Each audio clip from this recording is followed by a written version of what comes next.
Salam, hər vaxtınız xeyir olsun.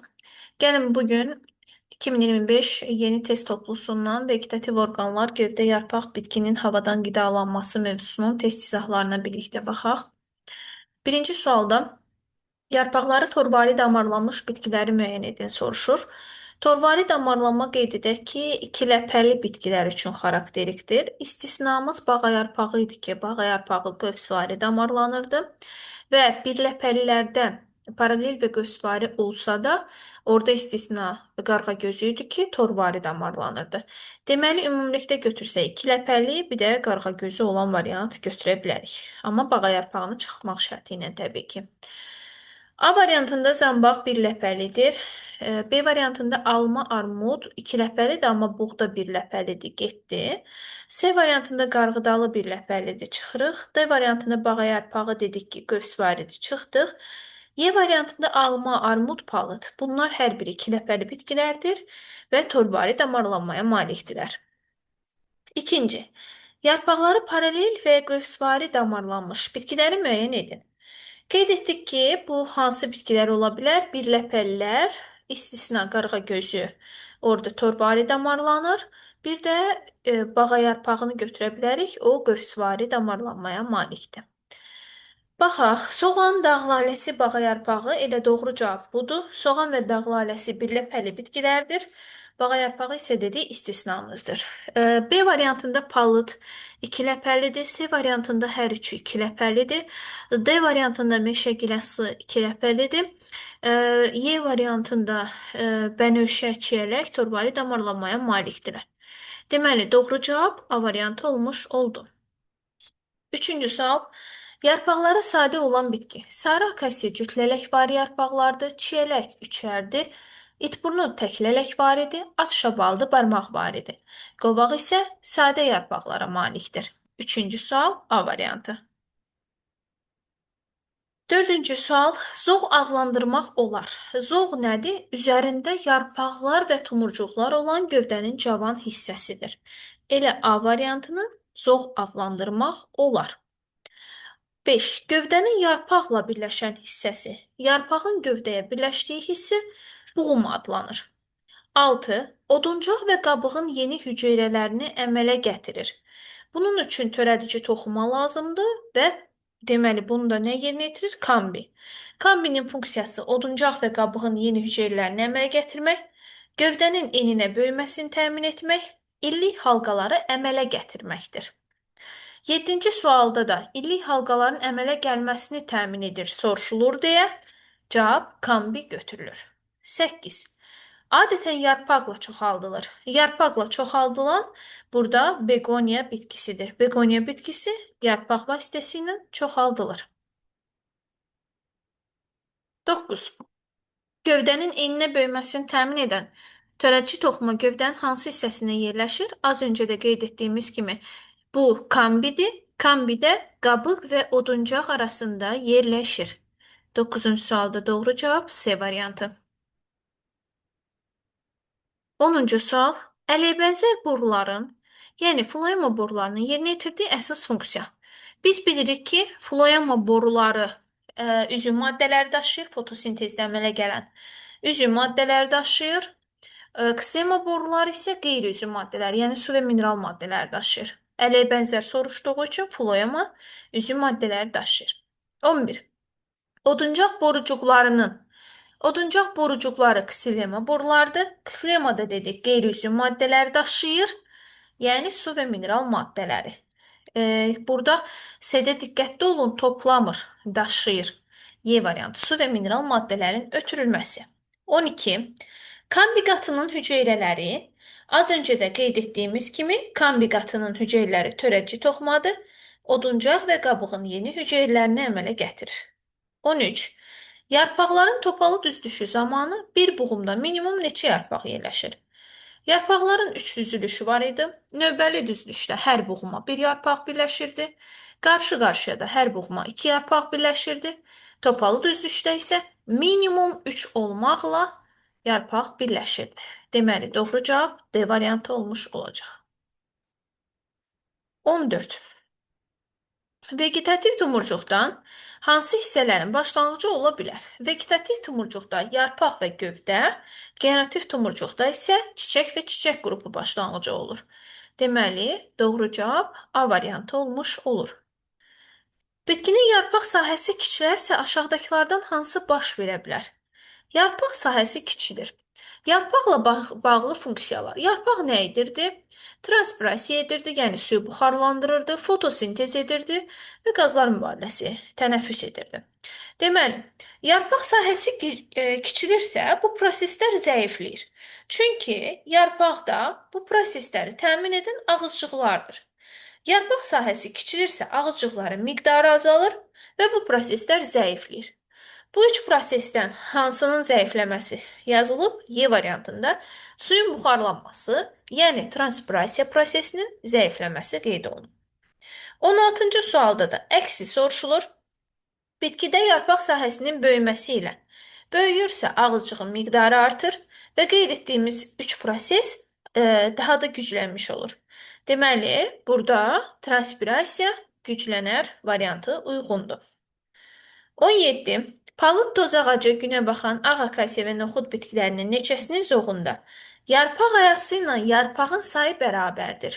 Bu, yarpaq ayası ilə yarpaq sayı bərabərdirsə, deməli, bu sadə yarpaqdır.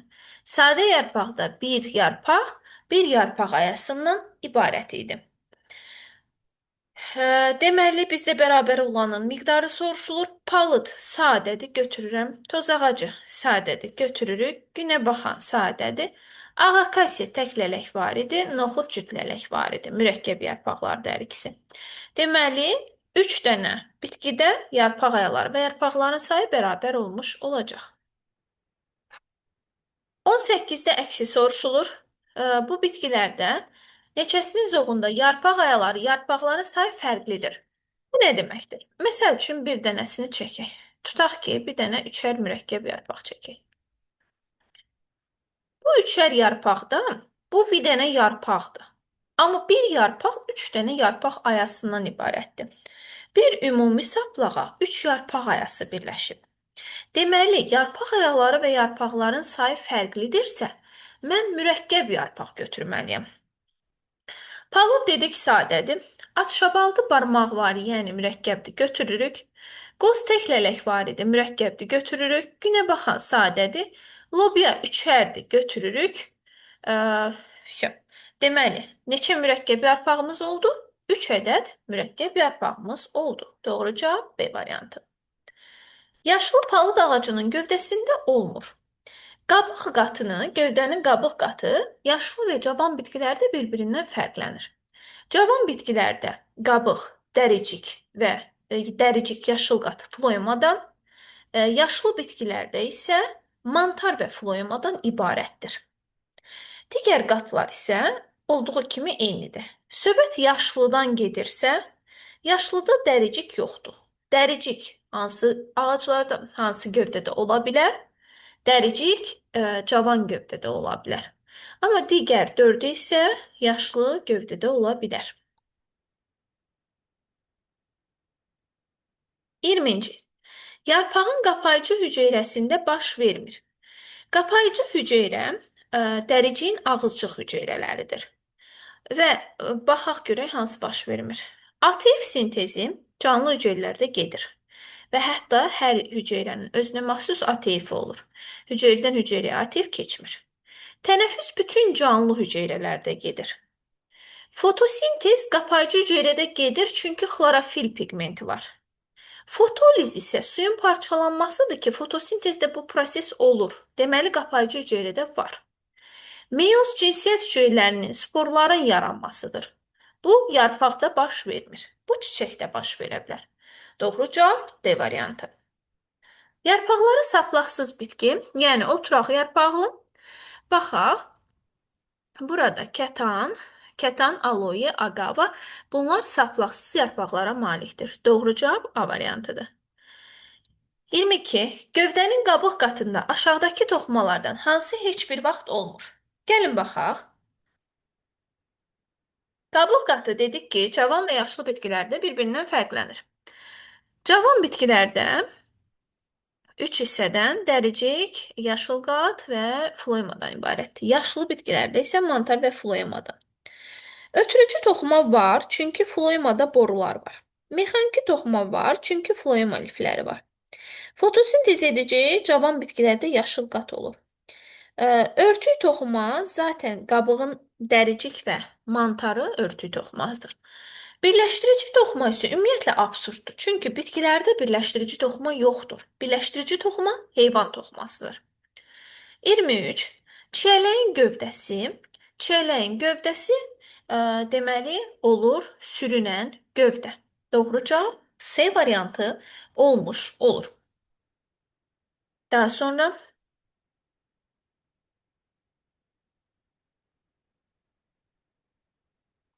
24. Kəsilmiş ağacın zəif görünən illik artım halqaları hər tərəfdən eyni qalınlıqdadır. Bu ağacın harada böyüməsi ən çox ehtimal olunur. Deməli, hər tərəfdən eyni qalınlıqdadırsa, bir qayda olaraq qeyd edirsiniz ki, söhbət ekvatordan gedir. Ekvatorda hər tərəfdən eyni şəraitə məruz qaldığı üçün hər tərəfdən eyni qalınlıqda olmuş olur. 25. Hansı yarpaqlar işıq şüalarını tutmaq üçün daha yaxşı uyğunlaşır? İşıq şüasını tutmaq üçün yarpaqda yarpaq saplağı olur. Deməli, saplağı olan yarpaqlar işıq şüalarını tutmaq üçün daha yaxşı uyğunlaşır. 26. Yarpaqları qarşı-qarşıya düzülmüş bitkinin iki qonşu buğumunda neçə qoltuq tumurcuğu müşahidə etmək olar? İlk öncə onu qeyd edək ki, qoltuq tumurcuqlarının sayı yarpaqların sayına bərabərdir. İki qonşu buğumdan söhbət gedir və hər buğuma iki yarpaq birləşir. Niyə? Çünki qarşı-qarşıya düzülüb.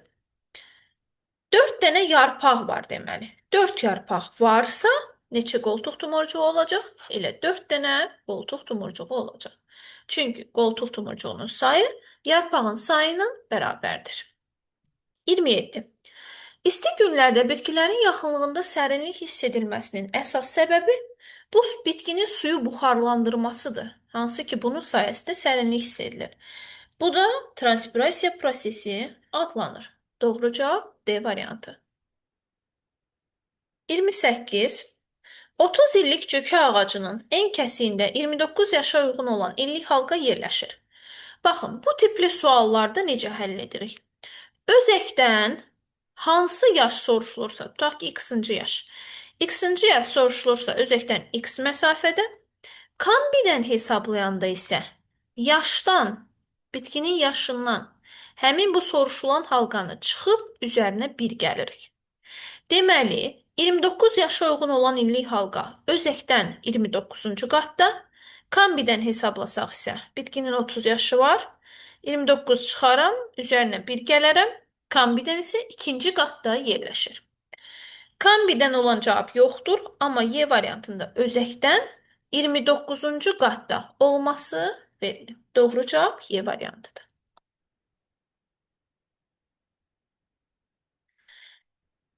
29. Hansı bitkilərdə yarpaq şəkil dəyişməsi yoxdur? Kaktusun tikanları yarpağa çevrilib. Akasiyanın, daha doğrusu kaktusun yarpaqları tikana çevrilib. Bunda yarpaq şəkil dəyişməsi var. Həm də gövdə şəkil dəyişməsi var, çünki ehtiyat su toplayıb.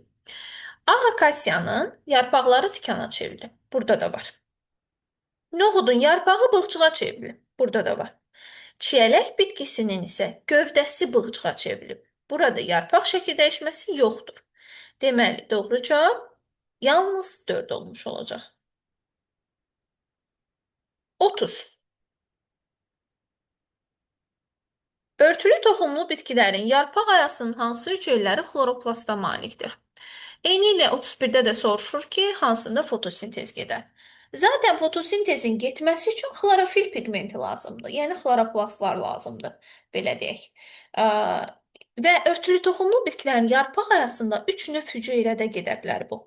Bir, dəriciyin qapayıcı hüceyrələri, ağızcığın qapayıcı hüceyrələri, sütunvari toxuma və süngərvari toxum. Bizə deməli, nə lazımdır hər iki variantda? Dəricik, süngər, sütunvari toxuma, Dəricik, süngər, sütunvari parenxim.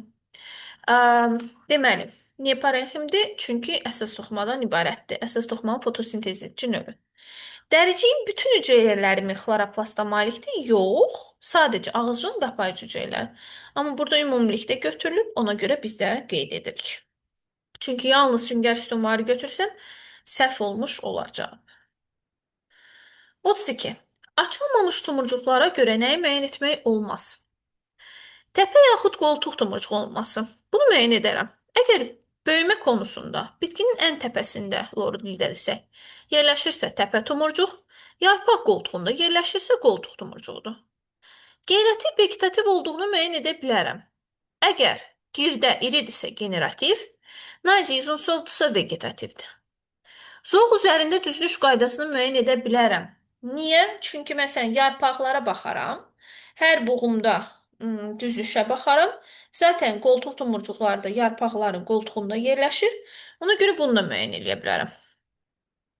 Pulcuqların sayını tumurcuq pulcuqlarının üzərini sayıb müəyyən edə bilərəm. Amma açılmadan tumurcuğun içərisində çiçək yoxsa çiçək qrupu olduğunu müəyyən edə bilmərəm. Ona görə D variantı səhvdir. 33. Bitkilərdə yerləşməsinə görə qoltuq, əlavət və təpə tumurcuqları ayırd edilir. Yalnız bir növ tumurcuq var. Baxıram. Kökümsovdur, gövdə yumrusudur, soğanaqdır, zoğdur. Bu nədir? Dördü də gövdədir. Və gövdənin hamısında həm qoltuğu rast gəlinə bilər, yarpaq qoltuğunda, həm buğum aralarında əlavə rast gəlinə bilər, həm də böyümə konusunda təpə tumurcuq rast gəlinə bilər. Deməli, gövdə olanları çıxıram.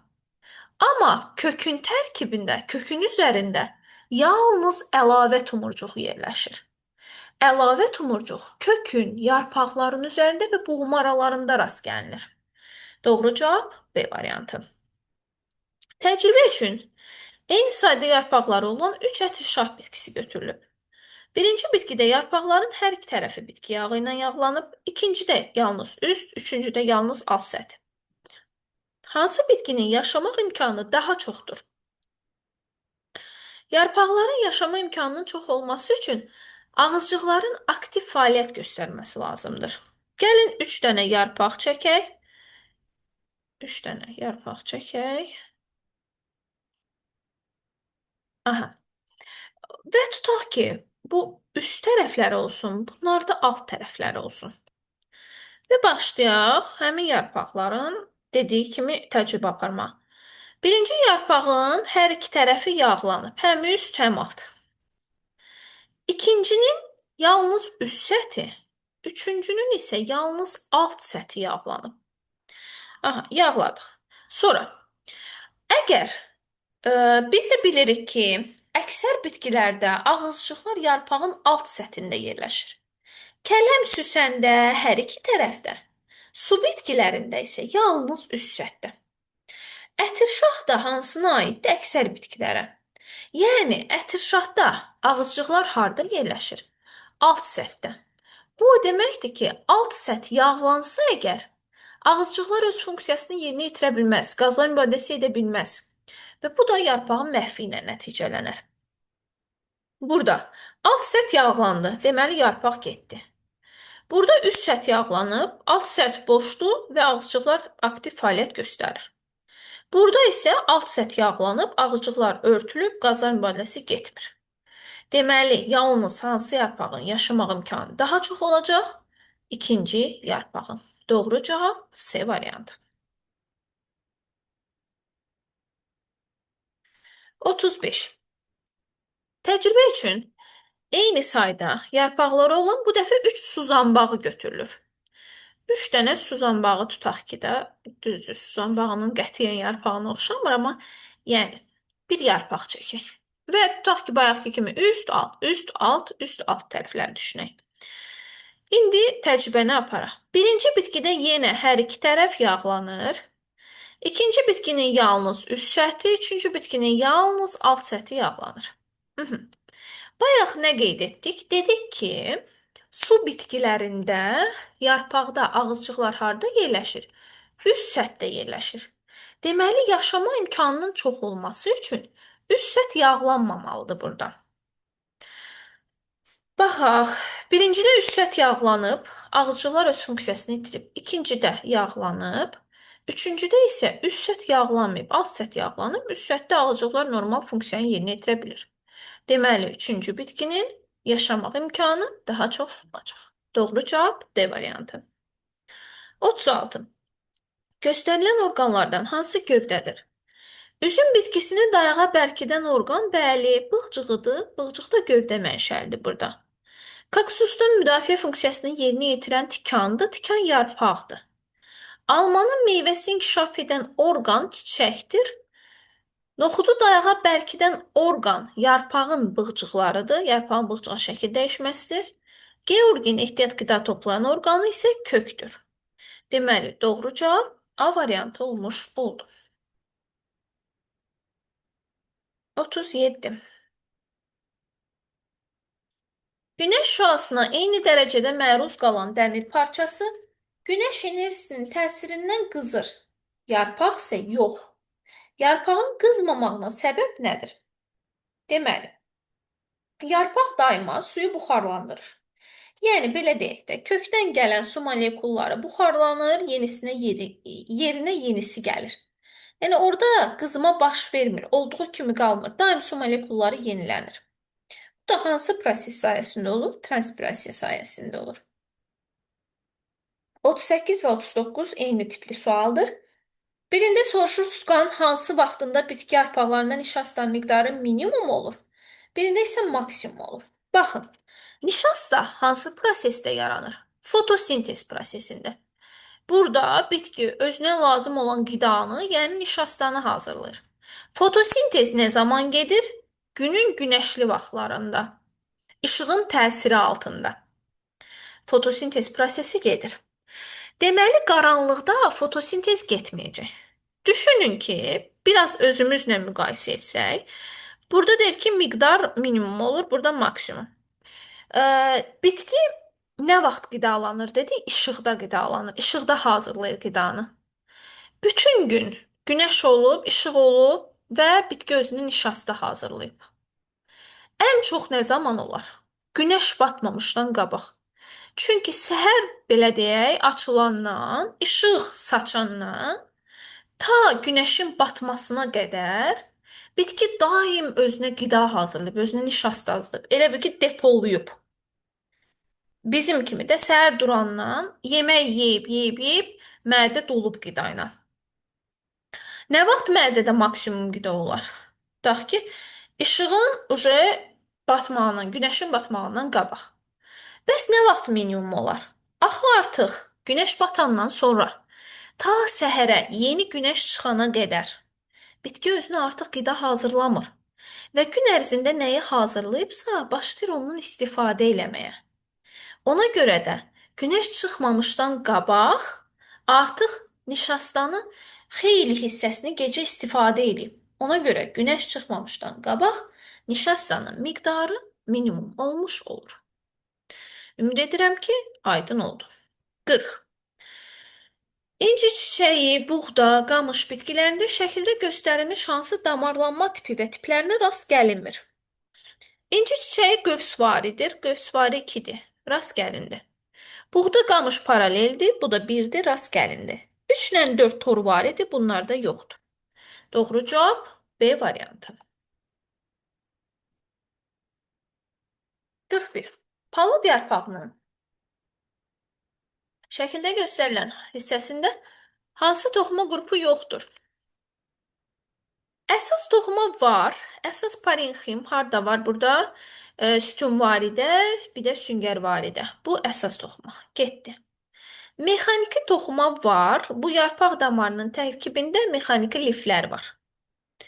Örtük toxuması zaten üstdən və altdan dəriciklə örtülüb, örtükdür. Ötürücü toxuma bu damarın tərkibində floema xilema boruları var. Amma yarpaq ayasının tərkibində törədici toxuma burada yoxdur. Doğru cavab C variantı. Özək şüaları yerləşir. Özək şüaları başlanğıcını özəkdən götürür. Ehtiyat qida maddələrini gövdənin digər qatlarına ötürür. Amma yerləşir deyəndə 4 qatın 4-ünü də əhatə edir, 4 qatın 4-ündə də yerləşir. Özəkdən çıxır, ehtiyat qida maddələrini daşıyır. Deməli, özək, oduncaq, kombi, qabıq hamısında özək şüasına siz rast gələ bilərsiniz. 43. Qovuqlu bitki haqqında fikirlərdən hansı doğrudur? Baxaq. Gövdə yarpaq kökə malikdir. Bu səhvdir. Qovuqlu bitkidə kök yoxdur. Bir getdi. İki növ vegetativ orqana malikdir. Bəli, gövdə və yarpağa. Bu doğrudur. Həm avtotrof, həm heterotrof yolla qidalanır. Bəli. Həşərat yeyən bitkidir. Bu bitkilərin xlorofil pigmenti var. Fotosintez edir. Avtotrof yolla qidalanır. Sadəcə azotu olan tələbatlarını ödəmək üçün həm də həşəratla hazır qidadan istifadə edir. Heterotrof yolla da qidalanır. Yəni bu doğrudur. Yalnız avtotrof qidalanır. Səhvdir. Zaten yuxarıda dedik ki, həm avtotrof, həm heterotrof qidalanır. Deməli 4-də getdi. Gövdəsi şəklini dəyişərək qovuq formasını alıb. Xeyr. Gövdəsi yox, həşərat tutan bitkilərdə şəkil dəyişmə yarpağın şəkil dəyişməsidir. Qovuqcuqları ağ akasiyan tikanı ilə eyni mənşəlidir. Bəli, ağ akasiyan tikanı da yarpaq mənşəlidir. Bunun qovuqcuqları da yarpaq mənşəlidir. Doğru cavab olacaq 2, 3, 6. Y variantı. 44. Oduncaq və flayma. Qabığın daxili qatıdır. Söhbət nədən gedir? Flaymadan. Oduncaq ayrı bir gövdə qatıdır. Kambi hüceyrələrinin bölünməsi nəticəsində yeni hüceyrələr yaranır. Bayaq qeyd etdik ki, kambi oduncağın və qabığın yeni hüceyrələrini yaradır. İndi də dedik ki, flayma qabığın daxili qatıdır. Deməli, bu doğrudur. Buradakı borularla üzüm maddələr hərəkət edir. Üzüm maddələr flayma boruları ilə əleyhbənzər borularla hərəkət edir. Bu da aydın məsələdir ki, flaymada yerləşir. Liflər vardır.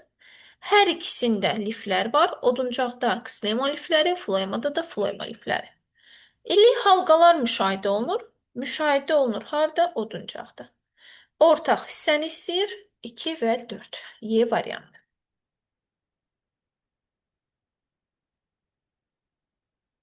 45. Küləksiz və kölgəlik ərazilərdə bitən ağacların yarpaqları bir qayda olaraq iri və enli olur. Bu uyğunlaşma nə ilə əlaqədardır? Su itkisini azaltmaq, xeyr. Yarpaq nə qədər iri enli olsa, əksinə daha çox su itkisi baş verər. İşıqdan daha yaxşı istifadə, çünki transpirasiya edər və ağacıqların miqdarı çox olar. İşıqdan daha yaxşı istifadə edə bilmək. Burada kölgəlik ərazidən söhbət gedir. Yəni bu doğru deyil. Burada isə işıqdan. Oksigeni olan ehtiyacı ödəyə bilmək. Bəli, yarpaq nə qədər iri olsa, ağızcıq o qədər çox olar. Deməli, tənəffüs sayəsində daha çox oksigeni udmuş olar. Yalnız 3. 46. Bitkidən qoparılmış yaşıl bir yarpaq işıqlı və açıq havada saxlanılır. Bir müddət sonra bu yarpaqda fotosintez prosesi dayanacaq. Bunun əsas səbəbi nədir? Biraz absurd bir sual olub. Çünki qoparılıbsa artıq zaten öz canlılığını itirir. Amma yenə də dəyərləndirək. Burada biz götürəcəyik. Biz ümumiyyətlə fotosintez prosesi üçün bizə nə lazımdır? Karbon qazı və su lazımdır. Karbon qazını ağızcıqlar vasitəsilə udur, yarpaqda olan ağızcıqlar vasitəsilə, su isə kök vasitəsilə udur. Deməli, fotosintez nədən dayanacaq? Suyun çatışmamasından. Niyə? Çünki yarpaq bitkidən qoparılıbsa, köklə əlaqəsi itib. Köklə əlaqəsi itibsə, deməli, su artıq bura gəlmir. Karbon qazı isə hələ gəlməyə davam edəcək, çünki yarpaq, belə deyək də, yarpağın ağızcıqları yarpaqla bərabər qoparılmış olur. Loro dilində desək. 47. Cədvəldə 4 müxtəlif növ bitkinin yarpaqlarının müəyyən sahələrində olan ağızcıqların sayı verilib. Su zambağı və süsən hansı ola bilər? Bayaq nə dedik? Su zambağında ağızcıqlar üst dəricikdə. Süsəndə isə həm üst, həm də alt dəricikdə rast gəlinir. Deməli, bizə birincidə üst dəricikdə ağızcıq lazımdır, ikincidə isə hər iki tərəfdə. X-ə baxıram, üst dəricikdə ağızcıq yoxdur. Deməli, bu mənə lazım deyil. Yalnız alt dəricikdə var. K-da da üst dəricikdə yoxdur, yalnız alt dəricikdə var. Bunlar bizə lazım deyil. Y-da üst dəricikdə var, alt dəricikdə yoxdur. Bəli, bu nədir? Suzan bağı. Suzan bağının ağızcıqları üst dəricikdə yerləşir. Z-də isə həm üst dəricikdə, həm alt dəricikdə ağızcıq olur. Deməli, süsən nədir burada? Süsən isə Z-dir. Bizdən Y və Z istənilir. Doğru cavab D variantı. 48. Yarpağın daxili quruluşuna əsasən yanlış mülahizəni müəyyən edin. M hüceyrələri arasında hava boşluğu var. M süngərvari toxumadır və bəli, hava boşluqları mövcuddur. Elə şəkillərində görünür. K örtük toxumasıdır. Bəli, K üst dəricikdir, örtük toxumasından təşkil olunub. Bizdən yanlış istəyir. N ötürücü toxumadan təşkil olunub. N alt dəricikdir, alt dəricik örtük toxumasından ibarətdir. S yanlışdır. L xloroplastlarla daha zəngin olan hissədir, bəli. L sütunvari toxumadır, ən çox xloroplast burada olur. K və N eyni toxumadan ibarətdir, bəli. Həm K, həm N dəricikdir, dəricik də örtük toxumasından ibarətdir. Doğru cavab C variantı. 49. Üç müxtəlif bitkinin yarpaqlarının zoğ üzərində düzülüş qaydaları verilib. Məlumatlara əsasən doğru olmayan mülahizəni müəyyən edin. X növbəlidir, Y qarşı-qarşıyadır, Z topalıdır. Sırayla gedir, yadımızda saxlayaq. Deməli, burada yazaq hətta X növbəli, Y qarşı-qarşıya və Z topalı. Bizdən səhv istəyirdi də, səhv etmirəmsə. Aha, bəli, doğru olmayan mülahizəni istəyirdi. Baxaq. Deməli, yarpaq sayı buğum sayından 2 dəfə çoxdur. Bu o deməkdir ki, buğuma 2 yarpaq birləşib. Y-də, bəli, qarşı-qarşıya düzülüşdür. Bu doğrudur. Z qoltuq tomurcuqlarının sayı hər zaman buğum sayından az olur. Bunların heç birində qoltuq tomurcuğunun sayı buğum sayından az deyil. Növbəlidə bir-birinə bərabərdir. Çünki bir buğuma bir yarpaq birləşir. Hər yarpağın dibində də bir qoltuq tomurcuğu olur. Digərlərində isə əksinə qoltuq tomurcuğu çoxdur. Qarşı-qarşıya da bir buğuma 2 yarpaq birləşir, deməli 2 dənə də qoltuq tomurcuğu. Topalda minimum 3 yarpaq birləşir, deməli minimum 3 qoltuq tomurcuğu. Yəni heç birində belə az olmaq söhbəti yoxdur. Bu səhvdir. Buğum sayı eyni olarsa, ən çox qoltuq tomurcuğu Z, ən az isə X bitkisində olar. Bəli. Niyə? Çünki məsəl üçün, tutaq ki, elə hərəsinə bir dənə buğum götürüm. Bir dənə buğum götürəndə, gəlin belə yazaq, hərəsinə bir dənə buğum götürək. Bir buğum götürsək, növbəlidə dedik ki, buğum sayı və qoltuq tomurcuq sayı bir-birinə bərabərdir. Qarşı-qarşıya bir buğuma 2 yarpaq, deməli 2 qoltuq tomurcuğu birləşir. Z-də bir buğuma minimum 3 yarpaq, hətta minimum. Və minimum 3 qoltuq tomurcuğu birləşir. Deməli, ən çox qoltuq tomurcuğu Z-də, ən az isə hardadır? X bitkisindədir. D. Yarpaq sayı eyni olan bu zoğlarda buğum aralarının sayı X, Y, Z kimidir. Bəli, burada da əksinədir. Gəlin belə götürək. Elə bir rəqəm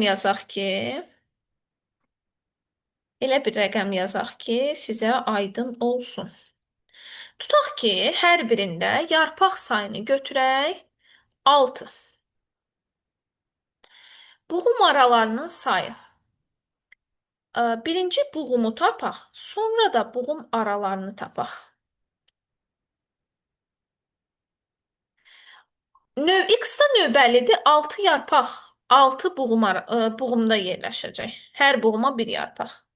Y növbəlidir, 6 yarpaq neçə buğumda olacaq? 3 buğumda. Hər buğuma 2 yarpaq birləşəcək. Z topalıdır, minimumla götürək, tutaq ki, minimum neçə yarpaq birləşir? 3 dənə yarpaq birləşir. 6 yarpaq neçə buğumda olacaq? 2 buğumda. İndi boğum aralarına baxaq. Boğum arasının sayını tapmaq üçün boğumdan 1 çıxmalıyıq. 6 boğum varsa 5 boğum arası, 3 boğum varsa 2 boğum arası, 2 boğum varsa 1 boğum arası. Gördüyünüz kimi boğum aralarının sayı x böyükdür, y böyükdür, z olaraq dəyərləndiriləcək. Deməli, bu da doğrudur. X boğumların sayı qoltuq tumurcuqların sayına bərabərdir. Bəli, X növbəli düzlükdür. Növbəli düzlükdə yarpaq sayı, boğum sayı, qoltuq tumurcuq sayı bir-birinə bərabərdir. Üzürlü sayın 1 dəqiqə fasilə verək.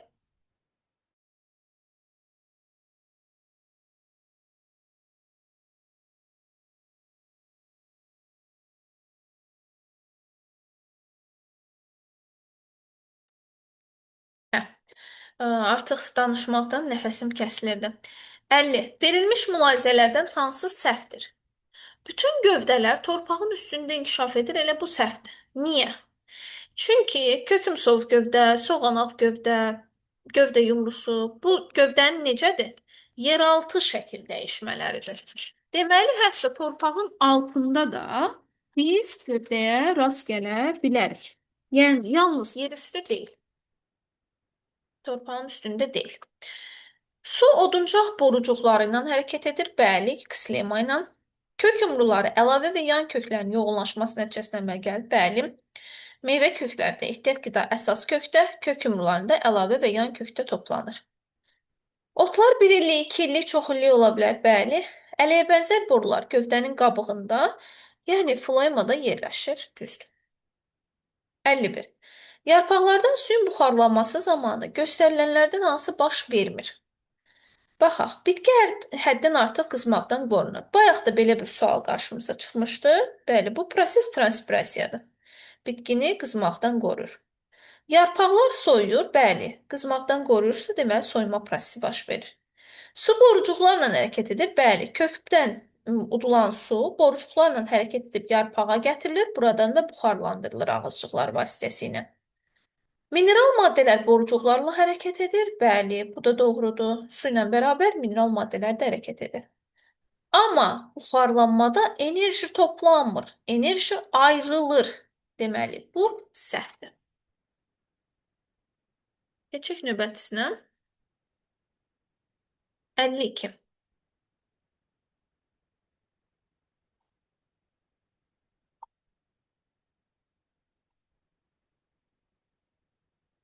Aha. Yarpaqda buxarlanma zamanı su molekullarının hərəkət ardıcıllığını göstərin.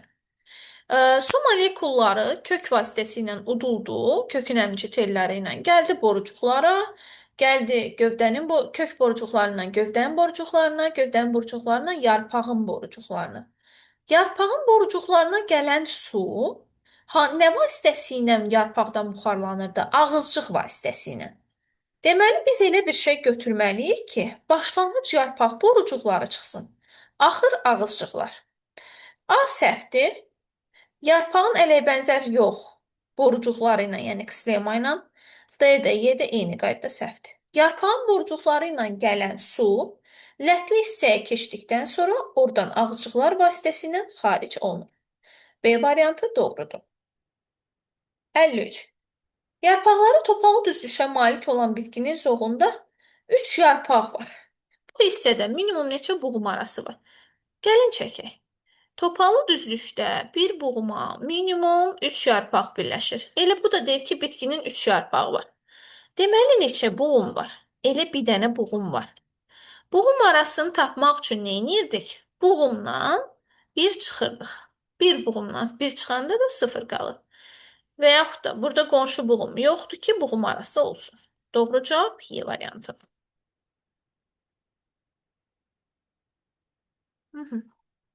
Gəldik məsələlərə. 54. 10 ədəd buğum arası olan gicitgən budağı üzərində ən çoxu neçə qoltuq tumurcuğu olar? Qoltuq tumurcuğu yarpaq sayına bərabərdir. Bərabərdir yarpaq sayı. Gicitgən necə düzülüb? Qarşı-qarşıya. Bu informasiyaları biləndən sonra asandır. 10 ədəd buğum arası varsa, qarşı-qarşıya düzülüş nədir? Hər buğuma qarşı-qarşıya 2 yarpaq birləşir. Deməli, mən nəyi bilməliyəm? Buğum sayını bilməliyəm. Əgər 10 ədəd buğum arası varsa, nə qədər buğum var? 10 plus 1, 11 buğum var. Buğum arası həmişə buğumdan bir vahid az olur. 10 dənə buğum arası varsa, 11 dənə də buğum var. Və qarşı-qarşıya düzüşdə hər buğuma 2 yarpaq birləşir. 11 buğuma hərəsinə 2 yarpaq birləşsə, 22 yarpaq birləşəcək. Bizdən qoltuq tumurcuğunu istəyir. Qoltuq tumurcuğu da yarpaq sayına bərabərdir. Deməli, 22 yarpaq varsa, 22 də qoltuq tumurcuğu var. Doğru cavab 22. 55. Yenə gicitgandan söhbət gedir. Deməli, yenə qarşı-qarşıya söhbət. Qarşı-qarşıya düzüşdən gedir. 12 qoltuq tumurcuğu var. Deməli, 12 dənə nəyi var? Yarpağı. Çünki qoltuq tumurcuğu ilə yarpağın sayı bir-birinə bərabərdir. Bu hissədə ən az neçə buğum arası var? Əksini istəyir elə bil ki. 12 yarpaq neçə buğumda yerləşəcək? Hər buğuma 2 yarpaq birləşirsə, 12 yarpaq 12 bölü 2 6 buğumda yerləşəcək. Bizdən buğum arasını soruşur. 6 buğumdan buğum arasını tapmaq üçün 1 çıxıram, 5 buğum arası mövcuddur. 55-də doğru cavab 5 olacaq. 56. Qaranlıqda saxlanılmış bitkinin müəyyən bir yarpaq sahəsində süngərvari 200, sütunvari 300 və ağızcıq hüceyrələri 60-dır. İşıqda neçə hüceyrədə xlorofil yaranır? Onu qeyd edək ki, xlorofil hansı hüceyrələrdə var idi? Süngərvari, sütunvari, bir də ağızcığın qapayıcı hüceyrələrində. Bunların sayı verilib, mənə qapayıcı hüceyrənin sayı maraqlıdır. Onu da ağızcıq verib. Hər ağızcıq 2 qapayıcı hüceyrədən ibarətdir. Deməli, qapayıcı hüceyrə sayını tapmaq üçün ağızcığın sayını 2-yə vurmalıyam. 60 vurulsun 2, 120 qapayıcı hüceyrə olacaq. Deməli, neçə hüceyrədə xlorofil gələr? 200, üstə gəl 300, üstə gəl 120, nə qədər eləyir? 620 hüceyrədə xlorofil yaranar və ya 620 hüceyrədə fotosintez gedər. 57 eyni ilə yenə işıqda həmin sayədə neçə hüceyrədə xlorofil yaranar? Necə tapdıq? 150 sütunvaridir, 200 süngərvaridir. Ağızcıq 50-dirsə, 50-ni vuraram 2-yə, 100 dənə də qapayıcı hüceyrə var. Deməli, 450 hüceyrədə xlorofil yaranır. Bir də deyirəm qayda olaraq, sütunvari, süngərvari, bir də ağızcığın qapayıcı hüceyrələrində xlorofil olur və ya fotosintez gedir.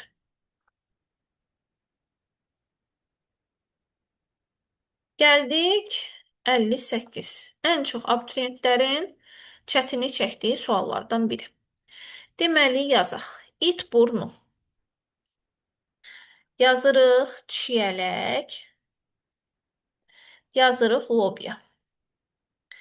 İt burnunun bir yarpağında 5 aya var. İt burnunun tək lələk var idi. Və deyir ki, bu tək lələkvari yarpağın hər birində 5 dənə yarpaq ayası var. Aha. Çələk və lobya isə hər biri nədir? Üçərdir. Deməli, hər yarpağında nə qədər yarpaq ayası olacaq? 3 dənə yarpaq ayası olacaq. İndi baxırıq nəyə?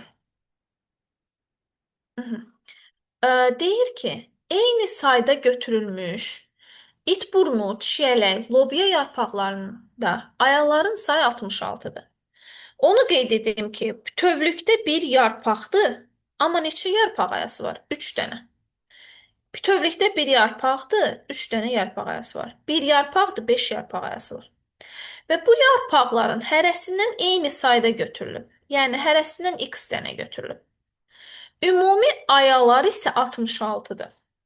X it burnu yarpağı götürülüb. Hər rəsmində 5 dənə aya var. Deməli, nə qədər aya olacaq? 5x. X dənə çiyələk yarpağı götürüb. Hərəsində 3 dənə aya var. 3x. X dənə lobya götürülüb. Hərəsində 3 dənə aya var. Nə qədər aya olacaq? 3x. Cəmi ayalar nə qədərdir? 66. 11x bərabərdir 66, x bərabərdir 6. Bu deməkdir ki, 6 itburnu yarpağı, 6 çiyələk, 6 lobya yarpağımız var. Və bu yarpaqların ümumi sayını soruşur. 6 vur 3, 18. Doğru cavab 18 olmuş olacaq. 59. Yarpaq dəricinin müəyyən hissəsindəki hüceyrə sayı. Deməli, dəricikdə, aha, deməli dəricikdə hansı hüceyrələr var? Dəricikdə var şəffaf hüceyrələr. Şəffaf hüceyrələr. Bir var ağızcıq hüceyrələri. Ağızcıq özü də nədən ibarətdir? Hər biri iki qapayıcı hüceyrədən ibarətdir. Yəni, siz dəricik hüceyrələrini tapmaq üçün şəffaf hüceyrələrlə qapayıcı hüceyrələri toplamalısınız. Düstur budur. Dəricik şəffaf və qapayıcı hüceyrələrdən ibarətdir. Burada nə deyir? Birincidə A-nı tapmaq üçün. Biz nə dedik? Dəricik şəffaf və qapayıcı hüceyrələrdən ibarətdir. Şəffaf hüceyrə nə qədərdir? 440. Üstünə nə gəlməliyəm? Qapayıcı hüceyrə. Qapayıcı hüceyrənin sayı yoxdur, amma ağızcıq sayı var. Ağızcıq 30-dur. Hər ağızcıq da 2 qapayıcı hüceyrədən ibarətdir. Deməli, nə qədər qapayıcı hüceyrə var? 30 vur 2, 60. 440 üstə gəl 60, 500 dənə cəmi hüceyrə var. A nə oldu? A 500. B-də 720, yəni ümumi hüceyrə sayı bərabərdir. Şəffaf hüceyrə S üstə gəl, ağızcıq hüceyrəsi 60-dır. 60-dırsa qapayıcı hüceyrə nədir? 60 vur 2, yəni 120. S-ni tapmaq üçün 720-dən 120 çıxaram. Deməli, S olacaq 600. Üçüncüdə 640 ümumi hüceyrə sayıdır. Bərabər eləyirəm. Nəyə? Bərabər eləyirəm. Şəffaf hüceyrə sayı, yəni 540 üstə gəl. Ağızcıq hüceyrələrini nəyə vurmalıyam? B-ni vurmalıyam 2-yə. 2B bərabərdir 640 çıxılsın 540, yəni 100. B isə bərabərdir 50. Bizdən A plus B plus C cəmini istəyir. 500 üstə gəl 600 üstə gəl 50 eləyir 1150. Doğru cavab Y variantı nə idi? Beynim həqiqətən də yorulub. Doğru cavab 1150. 60. Uyğunluğu müəyyən edin. Heç baxmadan da bilmək olar ki, birinci nədir? Bir nöqtədən çıxan yarpaq ayaları. Barmaqvari yarpaq. A. İkinci nədir? Ümumi yarpaq saplağı tək aya ilə bitir. Tək lələkvari yarpaq. Y. Üçüncü nədir? Ümumi yarpaq saplağı cüt aya ilə bitir. Cüt lələkvari yarpaq. B. 1A, 2Y, 3B. 61. Birinci nədir? Bir saplağa 3 yarpaq ayası birləşib. 3 hər yarpaq. 1Y. 2. Dedik ki, artıq bu nədir? Tək lələkvari yarpaq A. 3 isə cüt lələkvaridir B. 1Y, 2A, 3B. Baxaq. 62. Uyğunluğu müəyyən edin. Yarpaqda yerləşir. Yarpaqda yerləşən hansı tumurcuqdur? Əlavə tumurcuq. Diqqətli olun ha, yarpaq ayrıdır, yarpaq qoltuğu ayrıdır. Götürüb qoltuq tumurcuğuna yazmayın. Yarpaqda yerləşir, əlavə tumurcuq. Yarpaq başlanğıcına malikdir. Hər ikisi yarpaq başlanğıcına malik ola bilər. Ona görə də B-ni hara yazırıq? Ortaya yazırıq. Kökdə yerləşir. Kökün üzərində yerləşən nədir? Əlavə tumurcuq. Əlavə tumurcuq yarpağın kökün üzərində, bir də buğum aralarında olur. Zoğda yerləşir hər ikisi. Qoltuq tumurcuğu yarpaq qoltuğunda yerləşir, zoğun üzərində. Əlavə tumurcuq isə buğum aralarında olduğu üçün ona da zoğ götürə bilərik. Növbəli düzülüşə malik ola bilən düzülüş nəyə əsasəndir? Yarpağa. Yarpaq da həmişə nə ilə bir yerdə gedir? Qoltuq tumurcuğu ilə. Deməli, növbəli düzülüşə malikdir qoltuq tumurcuğu. 1AC, 2DB, 3Y. 63. Əlavə tumurcuq, təpə qoltuq. Buğum arasında rast gəlinir. Artıq dəfələrlə qeyd etdik ki, bu əlavə tumurcuqdur. Yarpaqda rast gəlinir eyni ilə, bu da əlavə tumurcuqdur. Zoğun təpə hissəsində yerləşir təpə tumurcuğu. Yarpaq qoltuğunda yerləşir. Qoltuq tumurcuğu. Yarpaqla ondan yuxarı olan buğum arasında yaranan bucaqda yerləşir. Yarpaqla ondan yuxarıdakı buğum arasında olan bucaq. Yəni yarpaq qoltuğu. Burada isə qoltuq tumurcuğu olur. 1 A, B, 2 C, 3 D, E. 64. Ağac gövdəsinin quruluş sxemi üçün uyğunluğu müəyyən edin. Bu şəklə maksimum diqqətli olun. Bu şəkli çox abituriyent qarışdırır. Burada bu hissə mantardır. Mantar yaşlı gövdə olduğu üçün, mantar olduğu üçün 2 nə olacaq? Floema. Üçüncü nə olacaq? Floemadan altda kambi. Bu hissə oduncağı olacaq. Bu hissə isə olacaq özək. Deməli, 1 floema, 2 kambi, 3 özək. Əsasən ehtiyat toplayıcı toxumadan ibarətdir. Söhbət özəkdən gedir.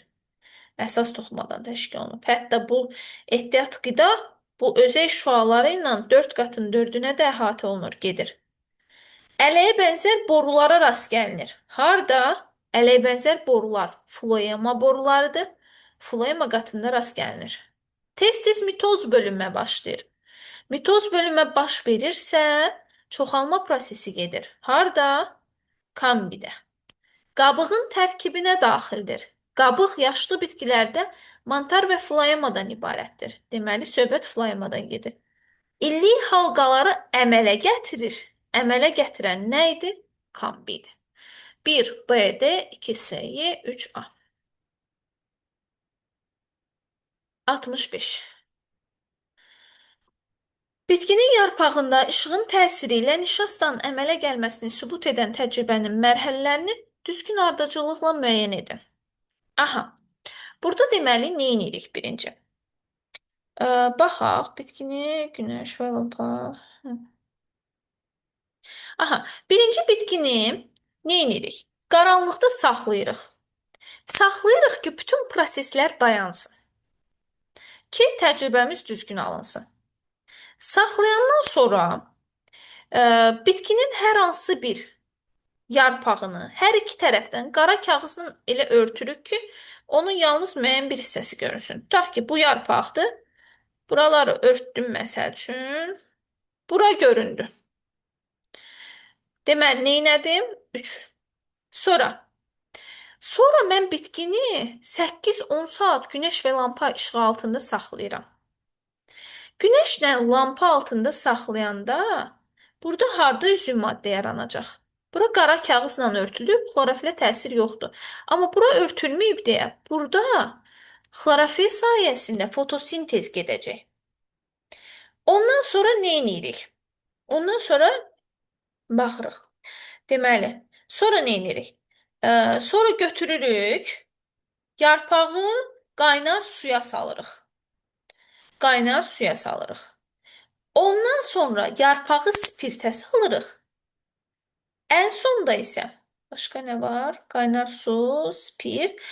Ən sonda isə yarpağa zəif yod məhlulu əlavə edirik. Bunun səbəbi nədir? Baxın, qaynar su, spirt, yod məhlulu. Bunun səbəbi nədir? Biz nə dedik? Açıq hissədə fotosintez getdi. Fotosintez getdisə nə əmələ gəldi? Nişasta əmələ gəldi. Və siz bu yodu gətirib nişastaya təsir edəndə, tökəndə nişastanın üzərinə, bu başlayacaq göyərməyə. Və nəticədə sizin sonra izolenti açsaz, bu bağladığınız yerləri, kağızı açsaz, görəcəksiniz ki, hansı hissə, deməli, hansı hissə göyərib, orada deməli nə baş verib? Fotosintez gedib, nişasta əmələ gəlib. Yəni bununla da işığın təsirindən fotosintezin getməsi təcrübəsi sübut olunmuş olub. Yod nişastanın təyin edicisidir. Yəni nişasta yodla təsir etdikdə göyərir. Ümid edirəm ki, sizin üçün bu izah effektiv oldu. Hər hansı bir sualınız varsa, təklifiniz varsa, İradınız varsa şərh bölməsində qeyd edə bilərsiniz. Təşəkkür edirəm.